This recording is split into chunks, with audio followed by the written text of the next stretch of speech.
E eu queria convidar você a abrir a sua Bíblia. Essa questão de bater palma é forte, né, queridos? Por que nós estamos batendo palma? Talvez vocês dizem assim, por que está batendo? Porque é uma forma de adorar o Senhor, celebrar, porque nós vamos agora compartilhar a palavra. Hoje teve duas oportunidades que eu participei de um culto, e aí na hora que pediram para abrir a Bíblia, ninguém bateu palma, mas eu já bati a palma, eu fui bater sozinha, tá bom? Mas é uma forma de nós celebrarmos, querido, porque a Bíblia diz lá em Romanos 10, versículo 17, a fé vem pelo ouvir e ouvir a palavra de Deus. Então nessa noite, ao abrir as nossas Bíblias, Deus irá gerar sobre nós fé, e é isso que vai trazer uma vida abundante. Abra sua Bíblia em Romanos, capítulo 12, de novo, né? Tá treinado. Romanos 12, 2. Eu acho que se alguém perguntar qual é o versículo que eu mais recito, acho que todo mundo já sabe, né? Romanos, capítulo 12, no versículo 2. Eu gosto muito desse versículo, porque ele foi a base quando eu entrei na igreja, muito jovem ainda, né? Ainda sou jovem, mas adolescente. E essa foi a palavra que eu sempre fui ministrada, sobre nós termos uma mente renovada. E por que esse versículo, pastor? Que nós vamos já entender. Você abriu aí? Diz assim: e não sede conformado com este mundo, mas sede transformado pela renovação da vossa mente, para que experimentei qual é a boa, agradável e perfeita vontade de Deus. Diga assim: vida abundante é a perfeita vontade de Deus sobre a minha vida. Queridos, hoje eu queria finalizar falando sobre uma vida abundante, o seu poder de escolha. Você sabia que ter uma vida abundante depende da minha escolha? São as minhas escolhas que dirão que tipo de vida eu tenho. Agora, o mais interessante, as minhas escolhas, elas dependem de como está a minha mente. E mente fala de direcionamento. É por isso que eu iniciei falando sobre a palavra de Deus, sobre a fé. Queridos, nós precisamos entender que a palavra de Deus é um manual que nos direciona a ter vida. Agora, o mais interessante, se nós não nos propormos a sermos renovados e transformados por esta palavra, nós vamos ser pessoas conformadas. E vida abundante não anda lado a lado com uma vida conformada. Sabe, uma pessoa que ela tem uma vida conformada, ela está sobrevivendo. E existe uma diferença de você viver e de você sobreviver. Você sabia disso? Queridos, quando eu estou sobrevivendo, eu sou aquela pessoa que estou fazendo somente aquilo que é o básico do básico, do básico, do básico da minha vida. Você quer um exemplo de sobreviver? Comer. Você come para sobreviver, não é para viver. E nós precisamos entender isso sobre a nossa vida. Amados, nós precisamos hoje fazer uma análise em nós, se nós estamos vivendo ou sobrevivendo. E nós precisamos fazer essa pergunta que é tão simples, mas é tão significativa para a nossa vida. Porque há uma clara diferença entre viver e sobreviver.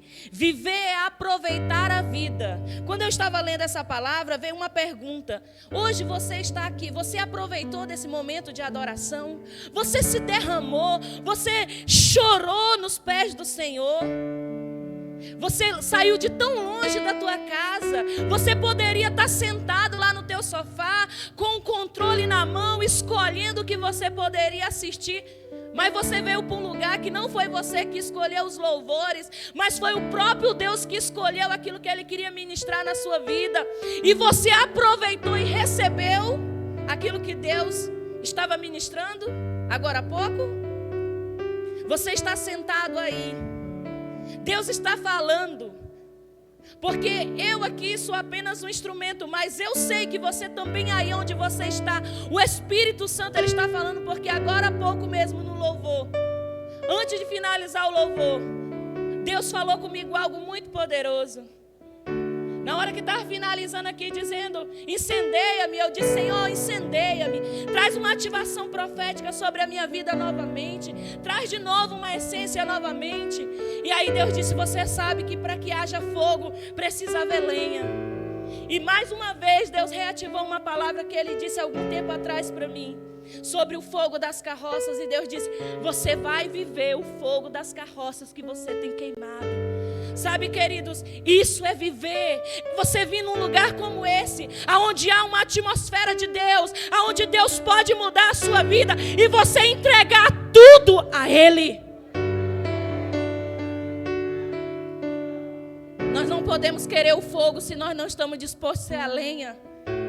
Nós não podemos querer o tudo de Deus se Deus ainda não tem o nosso coração. Então, se Ele não tem o nosso coração, nós estamos sobrevivendo. Diga para o seu irmão, você não foi feito para sobreviver.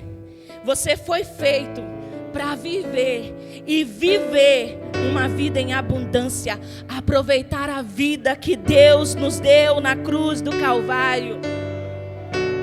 Querido, viver é aproveitar os bons momentos da vida, a família, o tempo livre, ou seja, aproveitar os prazeres e a alegria que Deus nos deu. Quantos de nós não éramos nem para estar aqui, mas pela graça do Senhor que fomos salvos, Ele nos deu a oportunidade de estar aqui. Quantos de nós não tínhamos perspectiva nem expectativa de construir família, de ter um trabalho, de formar na faculdade, e Deus está nos dando isso, querido. Quanto que nós precisamos nos entregar a viver os momentos que Deus tem nos dado. Quem sabe você é a pessoa que acorda de manhã com a pá virada, que vai trabalhar com raiva. Querido, você está deixando de viver aquilo que Deus te abençoou. Tem gente que está fazendo as coisas empurrado. Diga para o seu irmão, viver não é fazer as coisas empurrado, mas é ter graça. Tem alguém com graça aí? Olha para esse irmão, vê se ele tem graça. Querida, a primeira coisa que a gente sabe com a pessoa que ela tem graça, ela não anda como um leão de chácara. Ela anda feliz, porque ela sabe que dentro dela há vida, há o Espírito Santo de Deus. Sabe, queridos, viver é viver tudo aquilo que Deus tem. E sobreviver, pastora, é apenas se manter vivo biologicamente. Quantas pessoas estão andando biologicamente porque estão vivas fisicamente, mas a sua essência, o seu espírito está morto?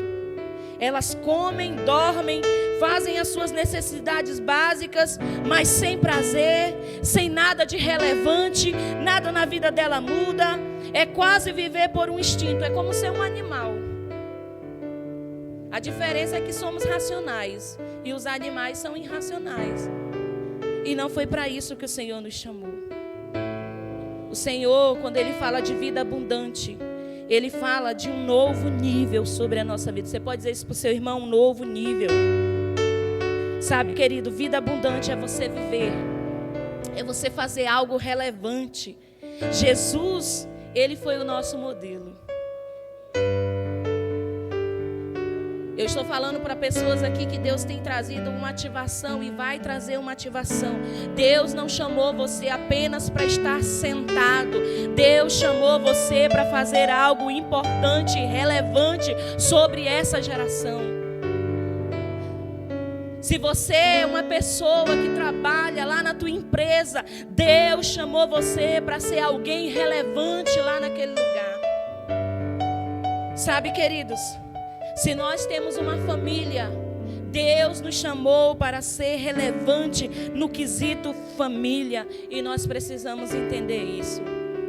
Agora, por que, pastora, que eu às vezes estou sobrevivendo, não estou vivendo e estou sem essa vida abundante? Por causa das suas escolhas. Porque ter uma vida abundante, querido, é viver com Deus e em Deus. Por isso que Paulo ele diz sobre renovar as nossas mentes através da palavra do Senhor, porque só a palavra do Senhor vai nos conectar com Deus. Você lembra em João 8,32? Conhecereis a verdade vos libertará. Quando Paulo está falando sobre renovação de mente, ele está falando sobre libertação. Nós podemos ter uma mente limitada, as nossas crenças limitantes, mas nós podemos ter uma mente em crescimento, e essa mente em crescimento, ela se ativa quando nós entendemos o propósito pelo qual nós estamos aqui, o propósito pelo qual nós vivemos, o propósito pelo qual nós casamos, o propósito pelo qual nós formamos uma faculdade, o propósito pelo qual eu trabalho. Eu não trabalho só pelo salário, trabalhar pelo salário é sobreviver. Eu trabalho porque eu quero fazer algo importante, eu trabalho porque eu quero elevar o nível da minha família, eu trabalho porque eu sei que eu tenho habilidade, capacidade e posso ajudar aquele lugar a crescer. Isso é ter uma vida abundante. Eu trabalho porque eu sou importante naquela área. Oh, queridos, quando nós entendemos isso, sabe, isso nos conecta com Deus. Porque nós vamos saber o nosso propósito. E vida abundante é saber qual é o nosso propósito.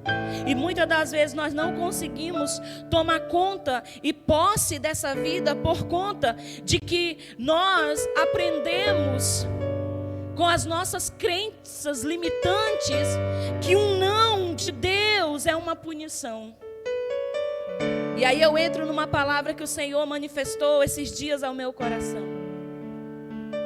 Muitos de nós, muitas das vezes, estamos frustrados porque nós estávamos desejosos por algo e que nós achávamos que era a vontade de Deus para a nossa vida e Deus disse não, e nós achamos que Deus nos puniu. Mas na realidade, querido, o não de Deus é a misericórdia dele se manifestando na nossa vida, para que algo maior e melhor de Deus, que faz parte do propósito dele, venha sobre a minha vida. Sabe onde é que eu aprendi isso? Lá em Gênesis, no capítulo 2, no versículo 9. Quando o Senhor, ele cria o homem e coloca no jardim que ele havia criado, o Senhor dá uma ordem ao homem, sobre ele dominar, sobre ele ser relevante sobre a terra, sobre ele ter autoridade, sobre ele governar. Mas aí o Senhor também deu um ensino para o homem, de que ele não deveria comer da árvore que estava no meio do jardim, a árvore do conhecimento do bem e do mal. O interessante é que havia duas árvores, mas em primeiro lugar o Senhor colocou a árvore do conhecimento do bem e do mal. Numa concepção psicológica, quando nós queremos que a pessoa ela tome atenção a algo, nós usamos aquilo que nós queremos em primeiro lugar. Sempre que nós colocamos algo em primeiro é porque aquilo é mais importante. Então naquele dia que o Senhor cria o homem, coloca ele no jardim, dá para ele autoridade, diz para ele, quando o Senhor dá autoridade para o homem, o Senhor está dizendo qual é a posição dele e como que ele deve viver. Quando o Senhor disse para ele dominar, o Senhor estava dizendo, olha, o motivo que você hoje vive é para você governar. É por isso que eu falo de poder de escolha. Desde o início, Deus nos dá o poder de escolha. E aí a Bíblia diz que veio a serpente, né, irmãos? E você conhece a história. E a serpente trabalhou na mente da mulher que o não de Deus era como se fosse uma proibição, e não era. Aquele não de Deus era uma misericórdia. Mas aquele não de Deus também era dizendo, você tem o poder de escolha. Você escolhe. A árvore lá não era porque Deus não sabia que o homem poderia pecar. Mas a árvore lá significava, eu estou te dando o poder de escolha. Porque Deus, querido, ele não é que nem a gente, que diz que dá as coisas, mas não dá por completo. Ele deu a autoridade para ele governar. E ele, dentro da autoridade, toda pessoa que tem autoridade de governar, ele tem autoridade também de escolher. Como é que eu dou autoridade para uma pessoa e eu não deixo ela escolher? O Senhor permitiu que ele escolhesse. e que ele escolhesse obedecer a palavra de Deus, não por punição ou por medo, mas que ele escolhesse simplesmente porque ele desejava mais a presença de Deus do que as outras coisas do mundo. E a palavra de Deus, ela declara que aquele que é amigo das coisas do mundo se tornam inimigos de Deus. Quando nós vamos de contra aquilo que é dentro do centro da vontade de Deus, querido, nós nos tornamos inimigos de Deus. E foi isso que aconteceu. Quando o homem peca, indo contra aquilo que era a instrução de Deus, ele se tornou uma pessoa sem comunhão com Deus. E aí você conhece o desfecho da história. Ele foi expulso do jardim. E ele perdeu a comunhão. O interessante é que a serpente, ela induziu eles a comer a árvore do conhecimento do bem e do mal. E dentro dessa palavra, Deus, ele falou algo ao meu coração. Que muitas das vezes, querido, nós queremos ter uma vida abundante buscando pelos nossos próprios méritos e esforços. O quanto que Jesus já fez e foi graça derramada sobre nós. Nós queremos provar para conhecer. E sendo que o autor de todo o conhecimento estava lá no jardim, passando o conhecimento, Adão não precisava provar para conhecer. Ele precisava crer que o direcionamento de Deus, que a escolha de Deus para a vida dele era a melhor. Mas a serpente, ela desconfigurou isso. E ela não desconfigurou uma palavra direcionada por Deus. Ela desconfigurou o propósito que Deus havia estabelecido sobre o homem no jardim. E lá naquele lugar, ele perdeu. Ele perdeu a sua autoridade. Mas a Bíblia diz que o Senhor, Jesus, ele veio para que nós venhamos ter vida e a ter em abundância. Diga assim: graças a Jesus, hoje eu tenho o poder de escolher a vida. Sabe, queridos, Deuteronômio diz assim: eu coloco sobre você a bênção e a maldição, a morte e a vida. Escolha hoje quem vocês vão querer. Diga assim: tudo está no meu poder de escolha. Queridos, nós não precisamos, escute isso, nós não precisamos sair do propósito de Deus para ter conhecimento. Pelo contrário, é dentro do propósito de Deus que nós vamos conhecer as melhores coisas que Deus tem. E as melhores coisas que Deus tem é uma vida abundante. E essa vida foi o motivo pelo qual Jesus esteve na cruz. Ele cumpriu o propósito. Deixa eu dizer uma coisa para você. Às vezes nós estamos andando de lado a lado, buscando uma vida abundante, quanto a vida abundante está em Jesus. A vida abundante está em cumprir o meu propósito. Jesus ensinou isso, ele foi o modelo. Quando ele está lá na cruz, ele faz todo o seu propósito se cumprir. E por causa desse propósito nós estamos aqui. Amados, quando Adão pecou, quando ele decidiu a sua escolha, ele houve um rompimento. Mas quando Jesus vem, há uma reconciliação. Quando Adão peca, ele perde o seu propósito. Mas em Jesus, ele está trazendo um novo sentido e um novo propósito sobre as nossas vidas. Nós precisamos entender isso. Vida abundante está em viver um propósito que Jesus conquistou na cruz do Calvário sobre nós. Mateus no capítulo 4, no versículo 4, o Senhor, ele diz assim: ele porém respondendo disse, está escrito, nem só de pão viverá o homem. Quando fala de pão, querido, fala de sobrevivência. Mas ele afirma dizendo, nós viveremos de toda a palavra que sai da boca de Deus. Então você pode me ajudar e dizer para essa pessoa: você quer vida abundante? Pegue a palavra de Deus. Pegue o que a boca de Deus está liberando sobre a sua vida. Viva o que a boca de Deus está dizendo sobre você. A boca de Deus, a palavra de Deus diz que em Cristo nós somos mais que vencedores. A boca de Deus diz: se o Filho vos libertar, verdadeiramente vós sereis livres. A boca de Deus diz: se quiserdes e me obedecerdes, comereis o melhor dessa terra. A boca de Deus está dizendo: se atentamente você ouvir a minha voz, você não precisa correr atrás das bênçãos, mas elas correrão até você.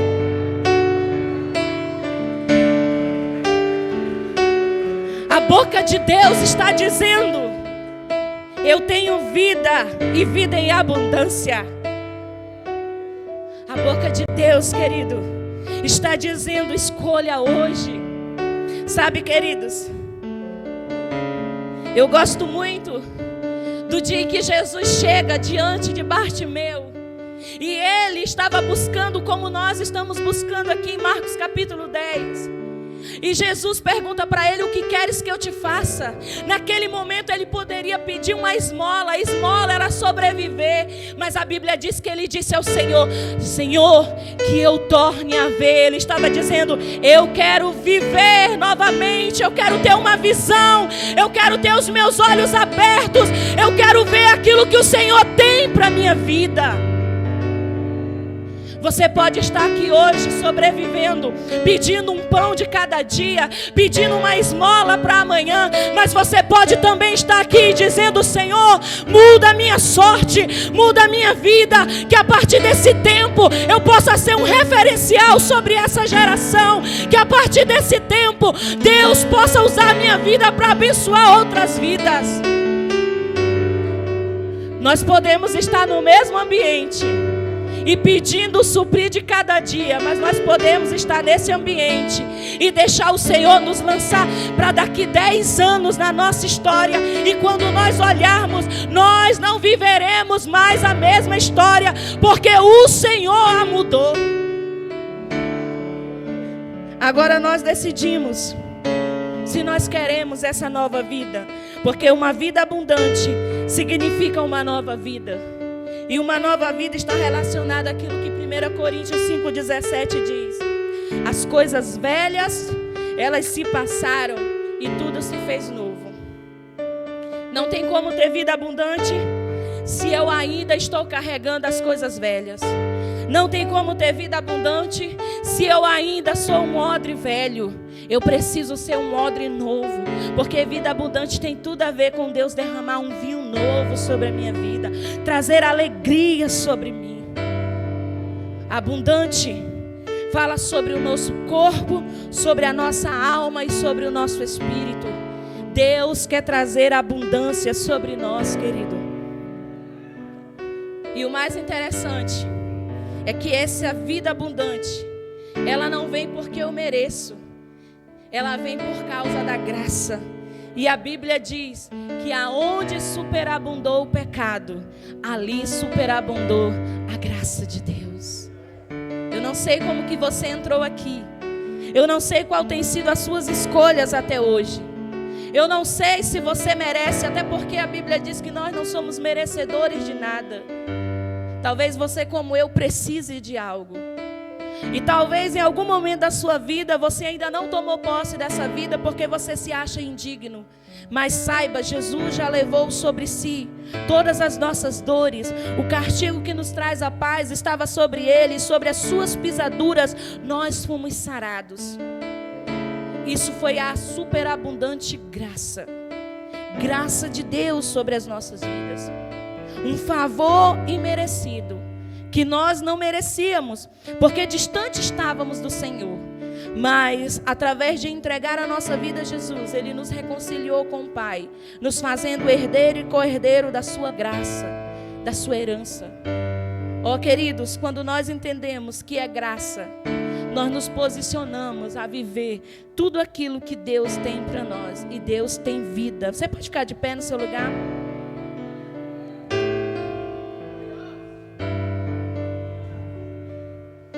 Salmos 16, no versículo 11, o salmista ele declara assim: Faz-me a vereda da vida, na tua presença há abundância de alegria.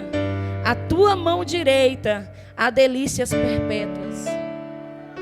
Sabe, quando eu estava meditando nessa palavra, eu consigo entender a boca de Deus dizendo: só existe vida abundante num lugar, na minha presença. E quando você está na minha presença, há abundância de alegria. E você sabia que a alegria é diferente de felicidade? Felicidade, você sorri porque comprou um carro novo. A alegria, você sabe que em todas as coisas você é mais que vencedor. Alegria é você entender o que Romanos 8:37 diz: em todas as coisas nós somos mais que vencedores. Felicidade é você hoje poder dizer que realizou um sonho. Mas alegria é você dizer ao Senhor: Senhor, Senhor, eu estou tão alegre só porque eu te sirvo. Felicidade para muitos hoje é poder no final de semana sentar com os amigos e pagar rodadas de bebida. Mas a alegria é saber que eu não preciso me embriagar com vinho para ser cheio do Espírito Santo. Oh, queridos, quando nós entendemos a vida abundante, nós somos abundantes de alegria. Você pode fechar os seus olhos?